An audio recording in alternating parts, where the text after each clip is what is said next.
Your 401k is a scam. Yes, I said it. I'm going to piss off every financial planner across the country with this video, but that's okay. The truth is the truth, and this needs to be said. You're told that a 401k is a retirement plan.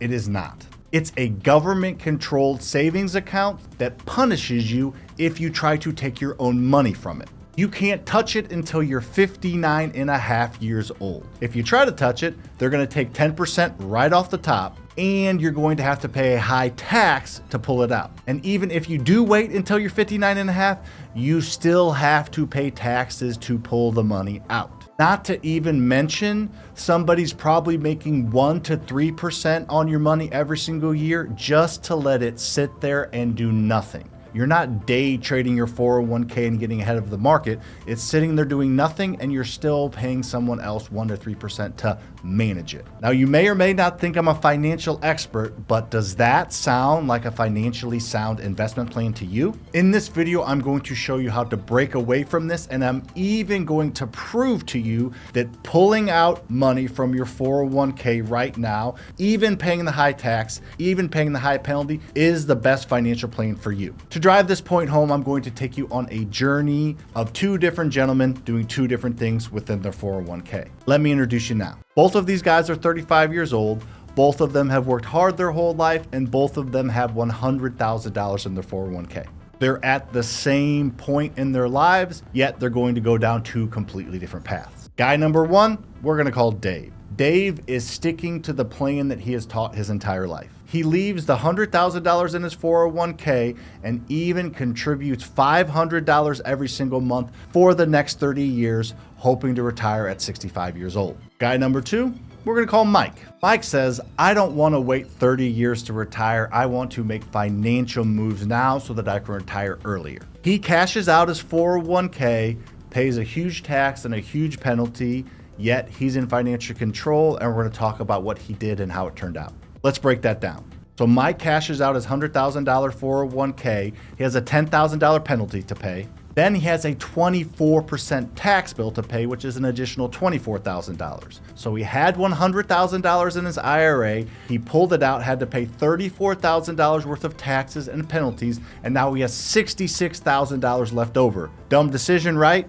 Wrong. People call him reckless because they don't know his plan. Here's what his plan is. He takes that $66,000 and puts a 20% down payment on one $330,000 rental property. He didn't have to do anything to the property. It was ready to go and rent ready. He put down the $66,000 and now he owns a $330,000 rental property. Over the next 30 years, he's going to be renting out the property. It will probably start out cash flowing $200 to $300 a month and end up cash flowing several $100s a month. But just to keep this simple, fair, and conservative, we are going to assume that over the 30-year period, he's averaging $500 net cash flow every single month, which is a very, very conservative assumption. Flash forward 30 years from now, Mike has collected $500 a month every single month and has brought in $180,000 of tax-free cash flow. His $264,000 mortgage that he had on the property after putting 20% down has been paid off, and his property has quadrupled in value. Because if you didn't know, real estate doubles in value every 15 years. So 15 years from now, his $330,000 property will be worth $660,000. 15 years after that, so 30 years from now, the property will have quadrupled in value.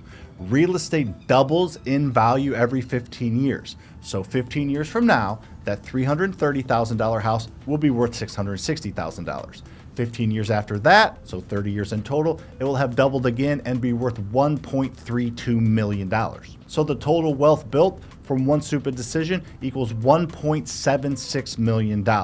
We're adding the cash flow, the debt pay down, and the value of the property together. All from buying one rental property, doing nothing else, and pulling out his penalized money from his 401k. He didn't have to keep investing every year. He didn't need to add any more money to it. He just played the game different. Now let's go back and look at our buddy Dave. Dave left that $100,000 in his 401k. He contributed $6,000 or $500 every single month for 30 years. And assuming he got a 7% growth rate, he would end up with about $1.33 million at age 65 in his 401k.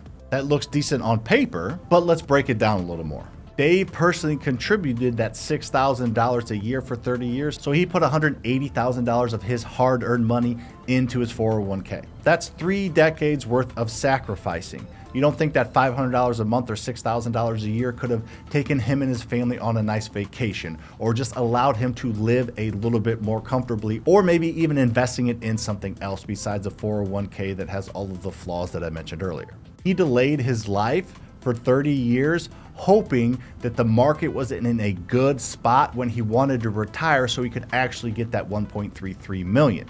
If the stock market is down for whatever reason when he wants to retire, he will have to work more or he will pull out less.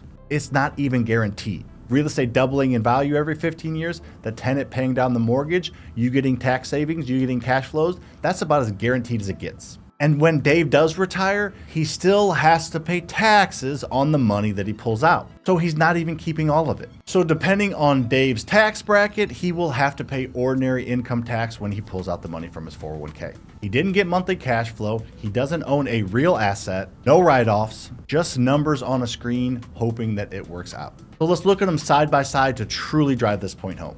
Mike, the reckless one, has $180,000 of passive tax-free cash flow, has a $264,000 loan paid off by the tenant's rent, has a property worth $1.32 million, all from one move investing in a real asset, real estate. Dave, the rule follower, hopefully has $1.33 million in his 401k. He put $180,000 additional of his own money in it to get that. He has no monthly income along the way. He's still taxed at withdrawal. He has no control over what happens, and someone else is making money off of him every single month by managing his 401k for him. Mike turned one decision into freedom. Dave followed the rules and ended up giving up a lot more. So let me honestly ask you, which do you think is the smarter decision? Your 401k isn't a plan, it's a pacifier. It's sold as a safe way to retire, but it's a tool that just locks up your money, limits your options, and keeps you depending on the system. Real estate, it gives you cash flow, leverage, appreciation, tax savings, and total control. One rental, one move, one choice to stop playing defense and go on the offensive wealth building path. So which one are you? Are you Dave, trusting Wall Street for 30 years in a row and giving up life and control in the process? Or are you Mike? Take the initial hit now,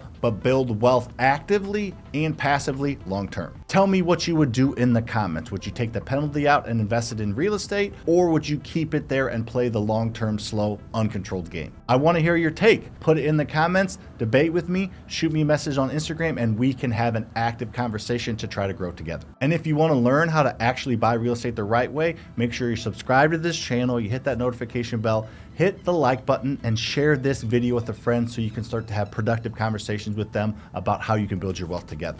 I even have a free training link in the description. I don't collect your phone number. I don't collect your email. It's all free. Because the one simple truth is, you're not going to get rich following the rules. You get rich when you break free from them in a smart way. Hopefully this opened up your eyes a little bit and you're starting to understand the value of real estate. Make sure to check out my other videos on this channel. Check out my podcast, The Faster Freedom Show, and I will see you on the next one.